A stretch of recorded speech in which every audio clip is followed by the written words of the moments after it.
hillbilly. You can't even say water right, it's wada. Did you crawl down from Kilimanjaro? Some kinda monkey. The crash of a glass shattering cut through the air like lightning. The restaurant froze for a split second, then exploded into even louder, nastier laughter.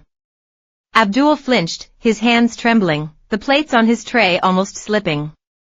He kept his head down, his dark face expressionless, but a fire burned deep in his eyes.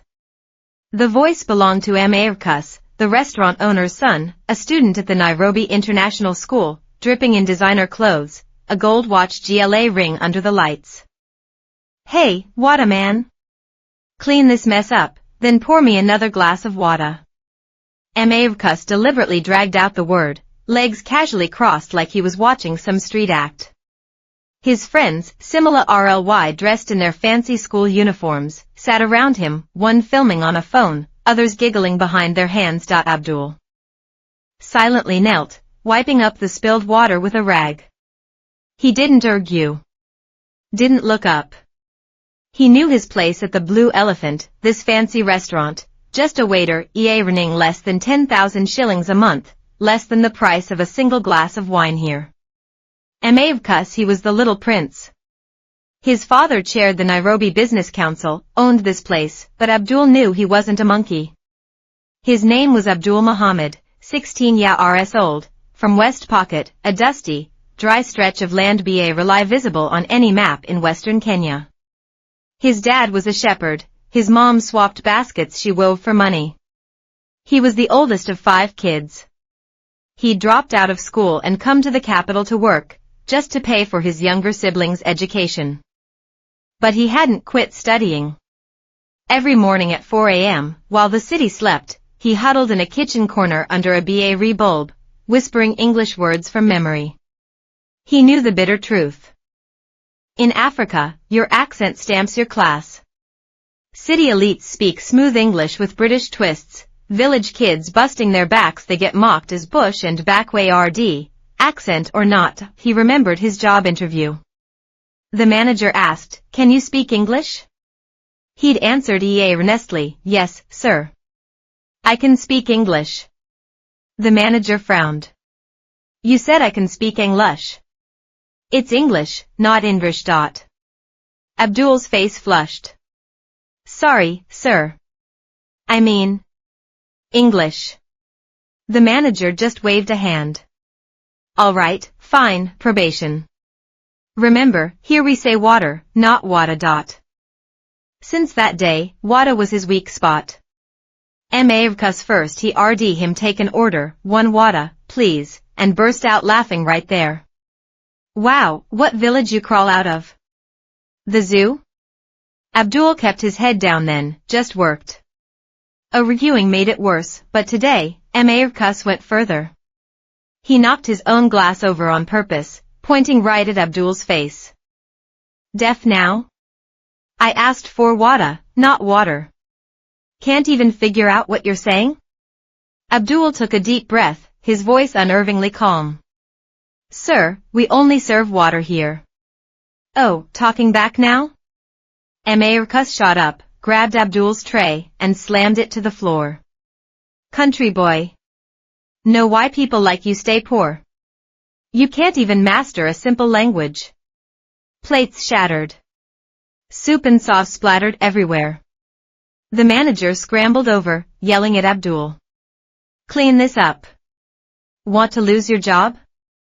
Abdul crouched down, picking up the broken pieces. A rd sliced his finger. Blood dripped onto the greasy floor, mixing with the spilt food, blooming like a dark red flower. No one apologized. No one ca red. Amarkus and his friends were slapping the table roa ring with laughter, like it was primetime comedy. At night, after closing, Abdul slipped out back to the alley. He pried loose a brick and pulled out his hidden treasure, a battered old junior English textbook. Pages dog-eared red, words scribbled everywhere. Huddled against the wall in the faint glow of a distant streetlight, he mumbled, "The sky is blue. The grass is green." Suddenly, rain hammered down, big drops smacking the pages. He shielded the book with his body, but a passing cop on patrol mistook him for a thief. Hey. Stop. What are you doing? The cop shone his flashlight right in Abdul's eyes. Abdul held up the book. Officer, my book. I was studying. The cop moved closer, saw the textbook, then the restaurant logo on Abdul's uniform. He frowned. It's late. Why rent you home? I wanted to memorize a little more, Abdul said, his voice low. The cop flipped through the book, pausing on a yellowed piece of paper tucked inside, Abdul's handwritten copy of lines from the UN Charter. All human beings are reborn free and equal in dignity and rights, the cop. Sta read, then sighed. Kid. Don't let this city break your spirit. Seen too many like you. Work. Get yelled at. Chased off. End up back home herding goats. But remember, being poor? That ain't the worst. The worst is letting yourself be shamed. Abdul nodded, eyes stinging. The cop turned away, leaving him with reins heavy. Get under the bridge. Abdul held the book tight and headed to a tunnel beneath a bridge crossing one of the Nile tributaries. It was a spot for young drifters, someone smoking, another humming low. He leaned against the damp wall, opened his book, and kept whispering those words. Rainwater dripped off the bridge edge, ticking like a clock. He thought of home. West Pocket got 8 bone-dry months a year. Our water cost more than oil. Kids walked 5 kilometers just for a jug, women fought over wells. The elders used to call peace tree meetings, ancient rites to settle fights. But now the young ones put more trust in bullets than any tree. His mother's words echoed, Abdul, you have to go. Not to never come back. But to bring something better back. He dug out a crumpled flyer he'd found in the library last week. African Youth Peace Initiative scholarship funding available for motivated youth to study conflict resolution and sustainable development at the University of Cape Town. Requirements included: submit an essay on using local wisdom to solve modern crises. He sta read at University of Cape Town. His heart pounded. Top school in Africa. Tuition. 2 million shillings a year. 10 years wages wouldn't cover it. He had to try. He remembered the elders back home using the peace tree to stop clan wars. He remembered how his mother wove stories and history into her baskets. He decided on his essay, Reweaving Trust with the Baganda Circle, Lessons in Community Conflict Resolution from the Ugandan Elder Council Tradition. Next day, he got half a day off and went to the public library downtown. It stood in the old city quarter, plaster peeling, shelves worn, but stuffed with books. He hunted down anything on African traditional justice and copied pages. The librarian, an older woman with glasses, saw him working and helped him find stuff. From West Pocket, she asked. Abdul looked surprised. How'd you know? Your accent, she smiled. My husband's Maasai. I got laughed at too for my English once. Language is just a tool, not a cage. She handed him a book, African Oral History. Try this. Your story? More valuable than any textbook. Abdul took the book, grateful. Just then, a group of young people entered, wearing matching t-shirts, Youth Voices of Africa. Leading them was an old woman with bright white hair, leaning on a cane, eyes sharp. Children, she said in Swahili. Today, Chapter 3. Of Mandela's Long Walk to Freedom. Theme, The Power of Forgiveness. Abdul hesitated, then followed. The meeting lasted 2 hours. Ring stories were a girl from a Somali refugee camp, the son of a Rwandan genocide survivor, an orphan whose dad died in the Congolese mines. They used broken English, Swahili mixed with home languages, holding each other up. The woman was M.A. Ryam, a retired teacher. He rang Abdul introduce himself, she patted his shoulder. People can mock your speech, boy, but they can't lock up your thoughts. Can you come back Saturdays? Abdul nodded. In that moment, for the first time, he didn't feel like a hillbilly. He felt like someone with a story. With ideas, that weekend, Heartwarming brought his friends for a birthday bash. They ordered expensive steaks and wine. When Abdul served, Heartwarming picked a fight. This steak's raw. There's a worm in it. Abdul stayed sir, I watched the chef CK. It myself. No worm. If you're not happy, I'll get you another. Heartwarming flew into a rage. Calling me a liar? Hillbilly, you know who my father is? Abdul lifted his head. His voice, quiet but crystal clear, cut through. I know your father chairs the business council. But here? You're the customer. I'm the waiter. My job is to deal with the facts. The room went dead silent. The boss turned pale, bracing for trouble. But Heartwarming just choked. Couldn't find words. He finally tossed cash on the table and stormed out, shooting Abdul a killer GLA you'll see. Later, the boss called Abdul to the office. Abdul, you blew it. Heartwarming complained about your attitude.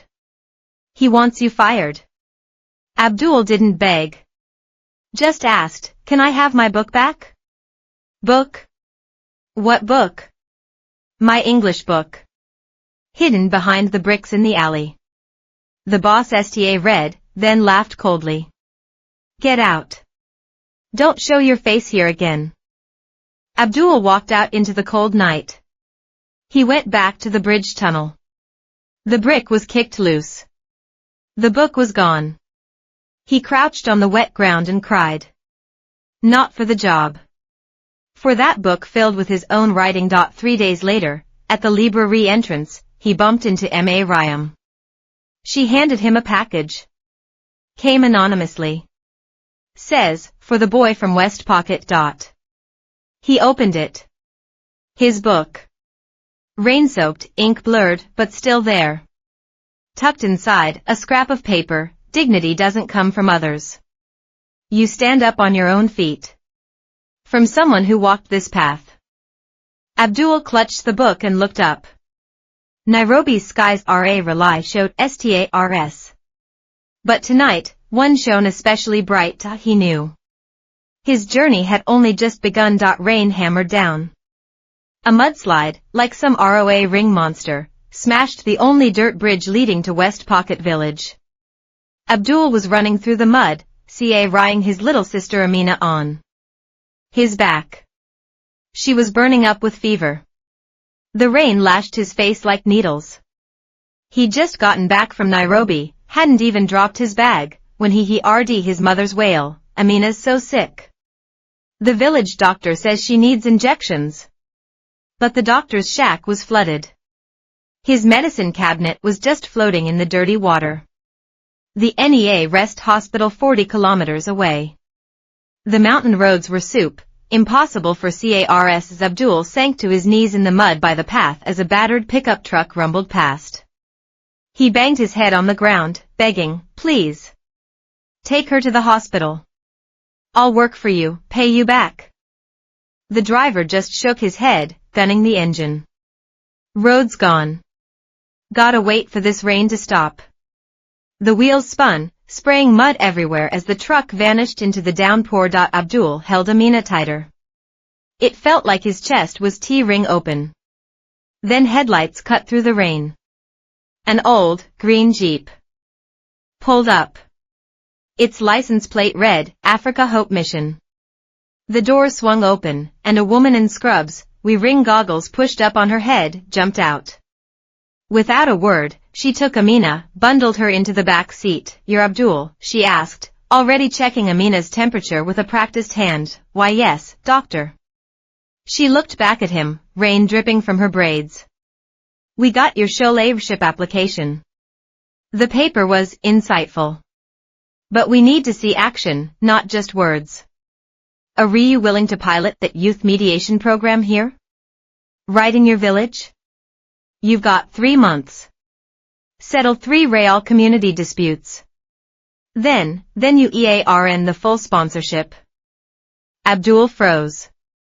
He hadn't read to hope his paper actually reached them. Flashback. The proposal in the paper. Abdul's paper was titled, Reweaving Trust with the Bag and a Circle. Lessons in Community Conflict Resolution from the Ugandan Elder Council Tradition.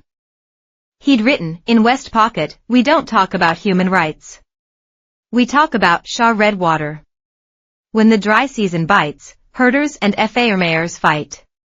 Gunfire replaces songs. The elders used to call people together under the peace tree. They'd sit in a circle, tell stories of how our ancestors lived side by side, sacrifice a goat for peace. But the elders are old now. Young people they trust bullets more. I propose training village youth as peace weavers, using our own ways to mend disputes. Not copying Western models. Making tradition live again for today. That paper had resonated with the African Youth Peace Initiative.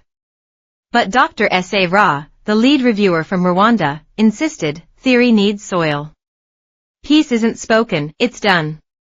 S.A. Ra had survived the horrors of the 1994 genocide. She'd seen neighbors kill neighbors simply for being Tutsi. As a doctor working in Africa's war zones and slums since, she held on to one truth. Real peace starts with the smallest kindness, ring water, giving an apology, truly listening. She offered Abdul a chance. And a test. The first test, water rights. Abdul got back to his village to find his childhood friend Kipchoge, a Maasai herder, facing off against a Luo farmer. The farmer had dug a ditch, redirecting a small stream that watered Kipchoge's family grazing land, is my ancestral pasture. Kipchoge read. You farmers just steal our water. Your goats destroy our crops, the farmer yelled back, gripping his hoe like a weapon. Move. Or I call the police. Traditionally, the elders would handle this.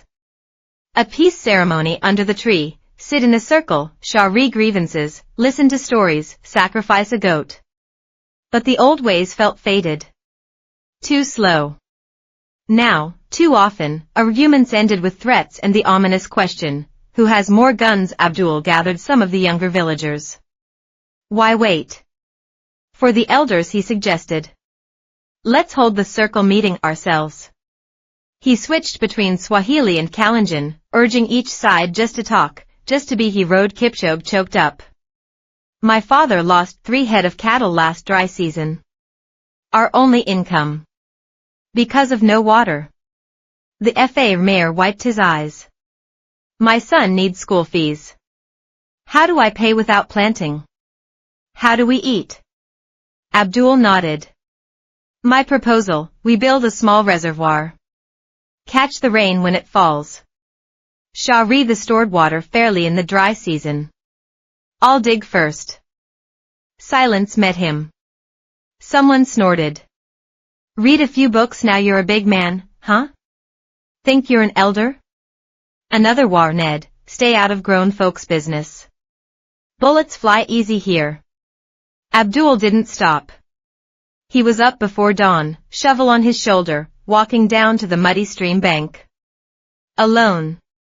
He just root digging. Day after day. Amina, now recovered, brought him water, root carrying smaller stones. Slowly, village kids began drifting over, helping clear the land, dragging branches, storm breaks trust. Then the rains came again. Writer. The mudslide read down, smashing into the stream bank where Abdul had been digging. His work was half buried. Worse, Amina got caught in the downpour. The fever spiked again. The village doctor's supplies gone. Washed away. That night, headlights pierced the storm. Dr. S.A. Ross' green jeep slid to a stop outside Abdul's family hut. She rushed in with medicine, a nurse following. They worked through the night on Amina, administering an injection as the family and neighbors huddled outside, watching the light under the door, listening to the soft murmurs. At dawn, S.A. Ross stepped out, tired but relieved. Amina would be okay. She faced the crowd. We saved one child tonight, she said, her voice raw. But we cannot save a whole village rushing sick kids over broken bridges. True health needs clean water. It needs peace in the community. It needs hope. She pointed towards the mud-choked spot by the stream, the failed reservoir site. That hole Abdul is digging? Or was trying to. It isn't just for water. It's for trust. Will you help him build it? An old woman stepped four-way road. Her voice cracked.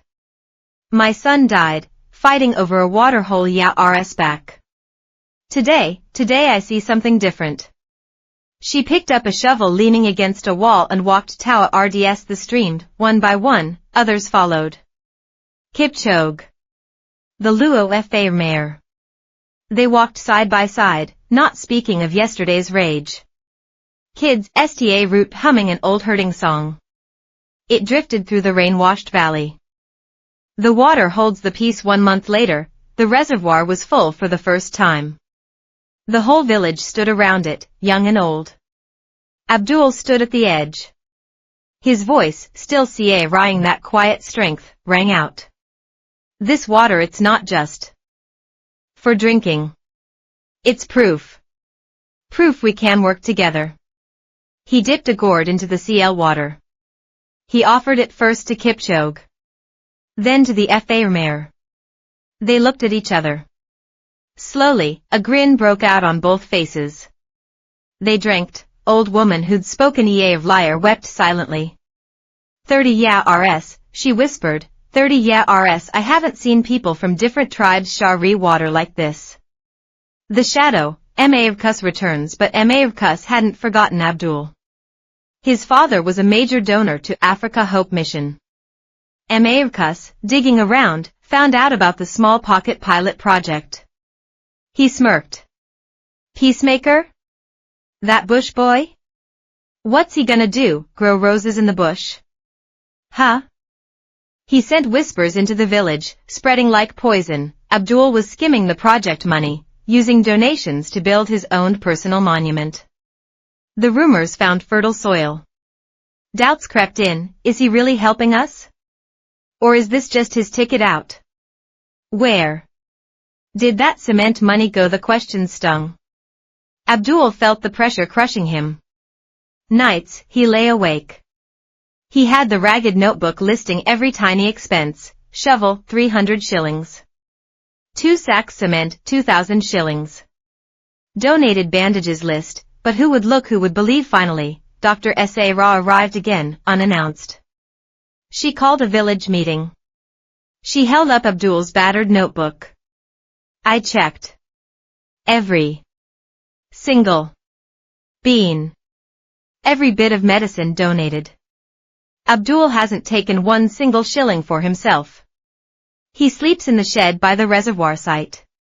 He eats plain ugali porridge every day. Tell me, is that a thief? Silence hung heavy. Sa pressed on. Hate makes you doubt everything. Trust? That takes guts. Will you give this young man the chance to show you who he is? The old woman stepped forward again. I trust him, she read. He helped save my granddaughter. Kipchoge raised his hand. I trust him. He taught me water isn't something to fight over, but to share. The rumors shriveled and died. Reservoir's ripple effect. The reservoir became more than just a water source. It became the youth mediation center. Every week, Abdul held circle meetings under the shade of the very tree the elders once used. He listened to family feuds, argued over scraps of land. He learned to say complicated truths simply. You're not really fighting about that piece of land. You're scared of losing the thing that keeps you alive. But your children, they'll sit together in school one day. Work together maybe. The hate you plant today, that's tomorrow's war. Why not start now build a bridge slowly? Other villages he wrote. Abdul trained his first group of young peace weavers, teaching them the core skills: listen, write it down, find common ground. He recorded sessions on his old phone, painstakingly typing up case notes. The West pocket mediation record. He emailed them to Dr. S.A. Ra. Her reply came quickly, Abdul. You did it. You took peace off the page, and planted it deep in the EARTH. 3 months passed. Dr. S.A. Ra drove back into West Pocket Village. She held a single, crisp envelope. Abdul Muhammad, she called out, a small smile playing on her lips as the village gathered. By unanimous decision of the selection committee, you have been awarded the full African Youth Peace Initiative Scholarship for studies at the University of Cape Town. The village erupted. Pure, joyful noise filled the air, shouts, whistles, singing. This wasn't just news, it was hope made real. The elders organized a ceremony. The oldest stepped forward, his voice thick with emotion, and placed a small, worn leather pouch into Abdul's hands. These are seeds of Hope Valley, he said, his grip strong on Abdul's arm. Plant them wherever you go, son. Wherever you plant them, life will grow. Abdul dropped to his knees right there in the dust. The tears flowed freely down his cheeks as he clutched the precious seeds. He understood. This win wasn't his alone. It belonged to the village. To every stone ride for the reservoir. To every voice he heard in the circle. The night before he was to leave, Abdul stood alone by the reservoir. Moonlight shimmered on the still water. He looked up at the vast African sky, thick with stars Raleigh saw in Nairobi. Footsteps crunched on the gravel path. It was Kipchoge. Kipchoge handed him a small photograph, slightly bent at the corner. It was the two of them, standing shoulder to shoulder by the newly filled reservoir just after its completion, grinning like fools. Kipchoge didn't smile much, but he managed one now. A quiet one. Brother, Kipchoge said, his voice rough but you go Leah RN. Then you come back. We build a reservoir 10 times. This big. Water enough for the whole region. Abdul looked at the photo, then at the dark water reflecting the stars. He nodded. More than just reservoirs, he whispered, the dream suddenly feeling solid, real. Schools too. A proper clinic. A safe place. Peace. He thought about Mama Ryam's words back in Nairobi, echoing across the distance like the stars themselves. People can mock your speech, boy, but they can't lock up your thoughts. His thoughts hadn't just stayed free. He'd planted them here. Right in this dry, tough EARTH. And against all the odds. They'd taken root. They were growing. The lecture hall at the University of Cape Town felt cavernous. Sunlight streamed through massive stained glass windows, splashing colorful patterns across the floor. The International Youth Development Forum was buzzing. Scholars, government types, NGO heads, and reporters with their cameras filled the seats. When it was Abdul's turn, he took a deep breath, straightened the slightly too large, faded jacket he wore, his only suit, and walked to the podium. The tie a gift from Mama Ryam, he leaned into the microphone, the slight echo amplifying his voice. In West Pocket, he began, we don't talk about human rights in the abstract. We talk about red water. It means the same thing. A few people in the audience exchanged looks. Was this guy too rustic? He kept going, his voice gaining strength. Peace isn't a gift Westerners bring us. It grows beneath our own trees. It lives in our songs. It's whispered in the wisdom our grandmothers hold. When the dry season burns the land, we gather under the peace tree. Not to argue who's right or wrong, but to remember one truth, we lived through this together. The room gradually quieted. An older South African professor raised his hand. Young man, he asked, almost challengingly, how do you answer? Those who say your local wisdom is outdated in our globalized world, tangled with conflicts over water across borders. How can tradition solve that? Abdul smiled. It wasn't nervous. It was knowing. Professor, when your air conditioner breaks down, do you throw the whole machine away or do you fix it? Tradition, our ways, they're like that old machine. They need updating sometimes, yes. But we shouldn't just dump them. We aren't trying to live in the past. We're trying to listen what our ancestors figured out, and speak it in a language today's world understands. A beat of stunned silence. Then applause exploded in the hall. In the back row, America slumped lower. The clapping was like sandpaper on his skin. He gave a Shah-RP, bitter laugh and pulled out his phone, scrolling furiously to block it out. Life had flipped since the restaurant days. His father was in jail for corruption, the family empire seized. The golden boy became a punchline. He was enrolled in international relations, sure, but he skipped classes, drowned in cheap wine, living off rapidly drying up remnants of his father's influence, saw Abdul's photo projected huge on the forum backdrop, the future of African youth peace action. The caption mocked him. His knuckles whitened around his phone. That bush boy that nobody how. Scaling the ivory wall university life hit Abdul harder than any drought back home. The classrooms at UCT weren't built for kids like him. In anthropology, the professor lectured on pre-modern African governance structures. His PowerPoint slide blah read, primitive. Superstitious. Inefficient. Abdul raised his hand. Professor. The peace tree circles in my village resolved over 100 conflicts peacefully last year alone. Do you call that primitive? The professor peered over his glasses. Historical curiosities, Mr. Muhammad. Modern conflicts require codified law, robust institutions, international frameworks. After class, whispers followed him. Who does that village kid think he is? Seriously, his accent is thick. Half the time, I can't even follow. Bet he lives on ramen noodles. Cholet ship kid. Abdul didn't argue. He vanished into the university library, hunting through dusty anthropology classics. He saw the pattern, all written about Africans by Western Cholet RS. Africans were subjects, not experts. So, he wrote his own project. Recording elders translating their peace circle rulings. Building a database, roots of resolution, West Pocket oral traditions. He launched an accent pride campaign. He got airtime on the student radio station for a show called Our Voices.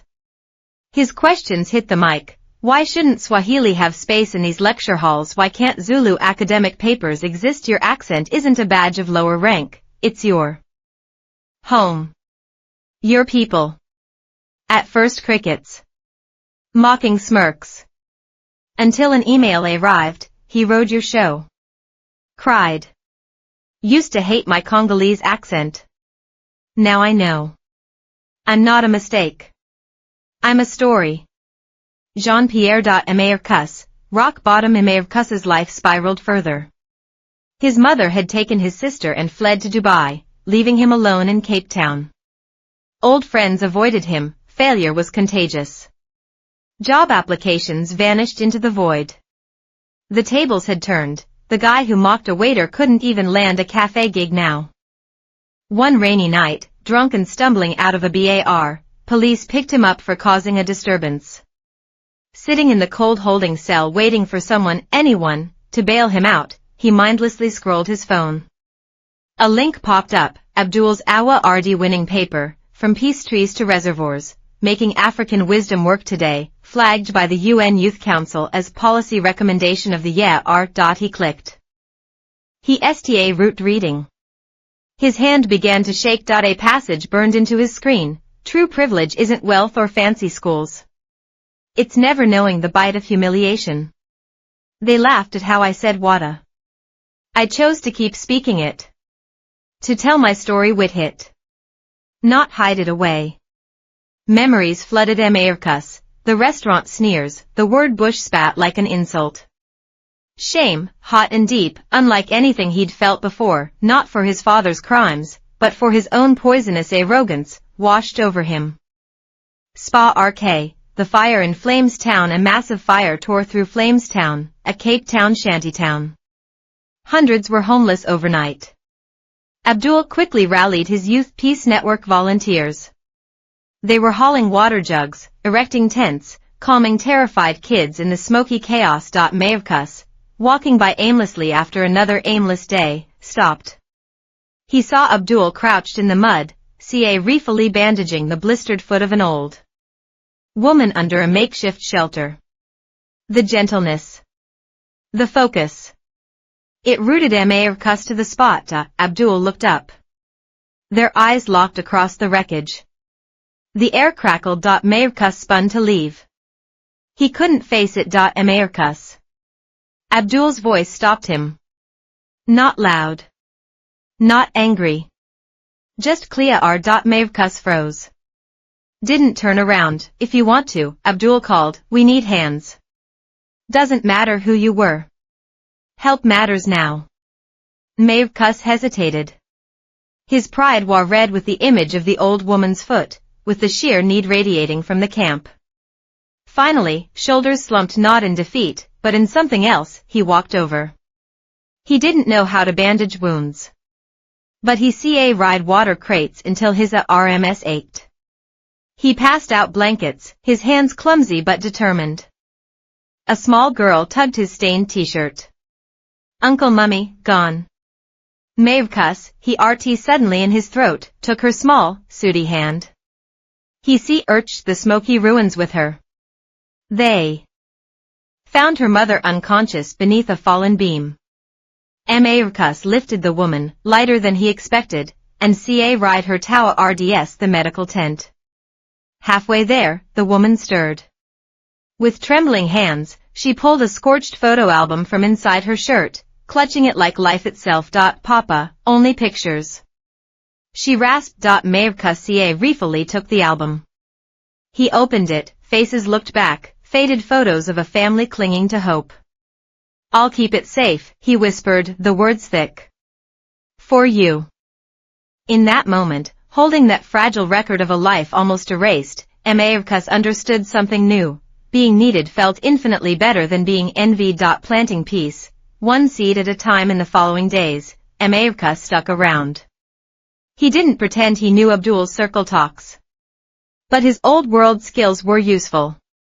He called contacts he thought had written him off, managed to get donations of tents, proper medicine. He leveraged the last traces of his father's broken network to push city officials for faster aid. He worked. Road. Abdul didn't offer false forgiveness, or mention the past. He just said, good work. We keep moving. Peace needs many hands. Once, during a late-night planning session under a flickering bulb, Maevkas found his voice, low and rough. Abdul, about before, what I said, what I did. I was wrong. Abdul looked at him, really looked at him. I don't need sorry. I need partners. Hate it eats you alive. But doing something, fixing something. That heals you. Maevkas's eyes stung. He blinked fiercely, he root trying to RN Swahili phrases. He sat silently in circle meetings, listening. He even tentatively stepped in when two families root yelling over blankets. Hey, let's just hear each other. He wasn't the chairman's son here. Just Maevkas. The helper. A storm brews just as the rebuilding effort was gaining momentum. An anonymous email rocketed across campus servers. Subject, scandal, scholarship winner misuses peace funds. Abdul Muhammad has diverted Africa Hope donations into promoting tribal superstition disguised as academic work. His local wisdom is anti-intellectual nonsense. Attached were what looked like screenshots of tampered account books. The whispers came back, louder. Always seemed too good to be true. Built his name on pity. Even a professor subtly dropped hints in class. Boué the performance of poverty. The pressure crushed down on Abdul. He released his full, unedited records, accounts, photos, videos, signed statements from villagers. The noise just grew. Until Dr. S.A. Ra landed in Cape Town like an avenging angel. She called a press point. Her voice was steel. I tracked every cent that flowed to West Pocket. Abdul didn't touch a shilling for himself. The lies they come from people threatened by real change. They are the true enemies of peace. She put her full weight behind him. And she handed him another ticket. You're coming with me. To New York. To the UN Youth Summit. Center stage, the summit standing in the vast chamber of the United Nations headquarters in New York, surrounded by young leaders from every corner of the globe. Abdul felt a strange calm. He told them about West Pocket. About Shah Redwater. About his mother's baskets and the peace tree. People think peace is something big powers sign on giant paper, he said, his voice clear and unwavering. Where I come from. Peace is two tribes share water from the same pool. It's a mother not crying tonight because she knows her child is safe walking to school. It's a young man to ring to say wada, and nobody laughs. He hit play. The projector showed the day the reservoir filled, children leaping and splashing. The circle. Meetings, elders weeping as younger hands took cha rge. Kipchoge and the FA embracing, their hands clasped tight. The hall was utterly silent. A Norwegian delegate stood up. His voice boomed in the quiet. Young man, your pilot project it's become a blueprint. Adapted in Rwanda now. In Malawi. Liar today, the UN Youth Council voted unanimously. You are renamed our inaugural Global Youth Peace Ambassador. The applause wasn't just noise. It felt like thunder shaking the foundations. Miles away in Cape Town, sitting alone in his SPA RSE student flat, Amavkus watched the live stream. As the delegates rose in a standing ovation for Abdul, Amavkus slowly lifted his hands. He clapped. For Abdul. For the village kid who climbed higher than he ever had on stolen wealth. Then, Amavkus opened his phone. He scrolled back YARS, past photos of fast CARS, expensive dinners, sneering captions. He sta root deleting. Deleting the life he'd lost, deleting the mask he wore. When his feed was finally empty, he typed a new post, his fingers steady for the first time in months. First lesson that matters, real power isn't pushing people down. It's finding a way to lift yourself up, and maybe helping someone else stand too. The unseen nomination. Months later, working late in his dorm room, Abdul checked his encrypted university email.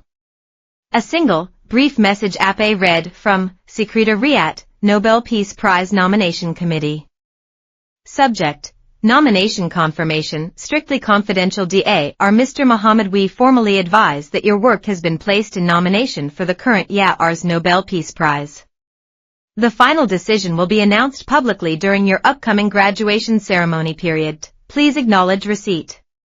Maintain absolute confidentiality. Abdul sta read at the screen. The hum of his laptop was suddenly deafening. He didn't move. Couldn't breathe for a moment. It wasn't just an honor. It was the heaviest responsibility he could imagine. Thought of Amavkus, still struggling but finding his feet in service. He thought of Kipchoge, waiting to build bigger reservoirs. Thought of those seeds of hope heavy in his pocket. Planted in West Pocket soil, now whispering promises far beyond. He walked to the window, looked up at Table Mountain. Its flat peak was shrouded in the night's hazy mist, beautiful and mysterious. The path ahead felt red now, stretching out before him. He just needed to keep walking. One step. Then the next stop. The applause, it always came. Eventually. Cape Town University's graduation ceremony bathed in June sunlight. Table Mountain stood like a giant shield behind them, the sea breeze rustling the grass. Thousands of graduates in black robes buzzed with hope and pride. Abdul stood among them, his fingers brushing the tassel on his cap. He was no longer the boy laughed at for saying wada. He was Abdul Muhammad, about to graduate summa cum laude with degrees in sociology and peace studies. Chancellor stepped up to the podium. The applause died down. He read his throat, and now, his voice echoed, please rise, the recipient of this YARS Nobel Peace Prize. The entire field fell into a stunned, absolute silence. Cameras swiveled frantically, scanning the rows of diplomats, journalists, university bigwigs, and professors. Everyone held their breath.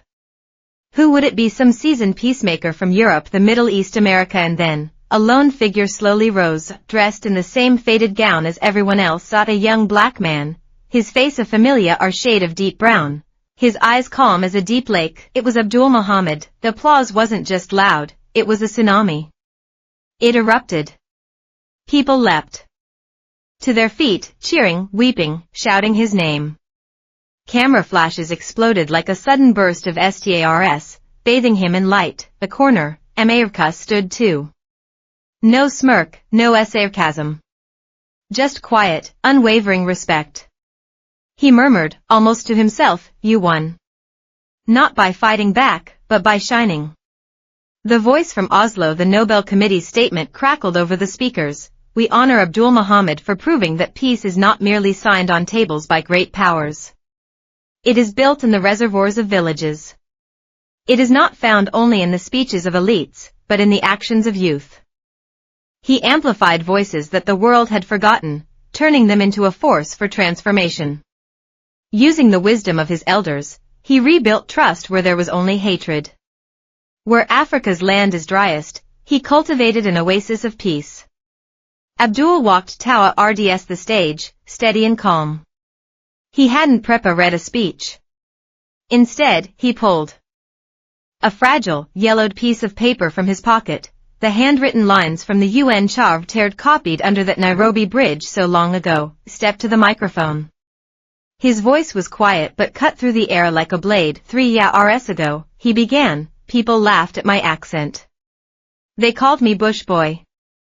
Today, I stand here, not to show I'm better than anyone, but to tell anyone who's ever been laughed at, anyone who feels ignored, you deserve to be heroed. He paused, letting it sink in. Peace, it isn't some far-off dream. It's handing someone a cup of water in the pouring rain. It's two enemies sharing one well. It's a boy who refused to put down his book. The crowd rose once more. The applause this time wasn't just loud, it was long. It washed over him, wave after wave. Homecoming months later, Abdul returned to West Pocket. He didn't build a mansion. Didn't buy fancy cars. He used the Nobel money to found the Youth Peace Institute. Students came from villages across Kenya, Uganda, Tanzania, to learn reading, writing, mediation, and how to record their own history in their own languages. His first class began with him holding up the old, rain-swollen English textbook. "This," he said gently, "is the most expensive book I own. It cost me nothing in shillings. But it taught me this: knowledge's value? It's not the price. It's the refusal to give up." The children read at him, eyes wide with the same hunger he once knew. Kipchoge's path. Kipchoge became a teacher at the institute. He taught kids how to herd sheep without causing land disputes. He learned to use a phone, refully recording the ancient songs of their people. The old woman who'd lost her son brought baskets of eggs. For the children's strength, she'd say, patting Kipchoge's arm, they're growing up to be peace builders. Americus, new. Ground. Americus didn't chase the faded glory of Cape Town's elite. He let go of dreams built on his father's stolen empire. He joined Abdul's team, becoming the coordinator for the youth mediation camps. He worked hard at Swahili. He traveled to remote villages, helping plan new water projects. Once, during training in Rwanda, an elder looked him directly in the eye. "Your father sold guns that spilled blood here. Why do you come now to help?" Mavkus met the man's gaze, then lowered his head. "Because I hurt people once," he answered quietly, the truth heavy on his tongue. "And now, I want to learn how to fix things." Real strength? It isn't about having, it's about admitting you were wrong, and being ready to change. He wrote a blog. He called it, From Privilege to Paying It 4-Way Road. He wrote, I used to think feeling superior made me strong. Now I know, real strength lies in serving humbly. The restaurant. Reimagined in Nairobi, the Blue Elephant still served food. But it felt different. The owner hung a massive photograph on the main wall, Abdul standing at the Nobel podium. The caption underneath read simply, "From water to the world, how an accent changed destiny." The waitstaff were all young students, many on shore ships from the Peace Institute. They wore little badges on their uniforms that said, "We say water. We build peace." Mavkus walked in one day. He sat down and ordered a glass of water. The waiter placed it before him with a warm smile. "Here's your water, sir." Mavkus shook his head slowly, a small, genuine smile on his own lips. "No," he corrected gently. "Water. Teach me how you say it." The waiter froze for a heartbeat, surprised. Then a wide grin spread across his face. "You're the first customer ever," he laughed, "to ask for water. The ripple continues. Years flowed. The Youth Peace Institute in West Pocket had trained over 300 young mediators. Their water SHA remodel, backed by the UN, spread like rainwater across a dozen African countries. Abdul never stopped working. He'd often say, "Peace isn't a finish line. It's a road we walk." The moment you hear a child laughed at for their accent, you realize the walk isn't done. One day, a letter arrived. The handwriting was shaky, the paper cheap. It was from a child in a Nairobi slum school. "Abdul brother, we have a peace corner in class now. Kids go there to talk after fights. Our teacher says you showed us. Being poor isn't the worst thing. Silence is worse, thank you." Abdul held the thin paper, reading the words again. Outside his window, as the sun dipped low, painting the sky gold and red, a new group of students dug in the Institute's road. They were rooting another reservoir pit. Children laughed and sang as shovels bit into the dry digging holes, planting hope that would bloom tomorrow. He knew then, real applause, it wasn't captured in that grand Oslo hall. It echoed in the laughter rising from dry land where a reservoir was being born, wasn't just on a medal. It was in the straightening back of every single young person who finally understood, my voice matters. Every day across Africa, there are young people like Abdul. Facing drought, facing ridicule, facing hardship so thick it seems impenetrable. Their accents might sound different to foreign ears. Their clothes might be simple. But they carry a light inside, and when the world finally stops its noise, and truly hears them, that's when the real applause begins.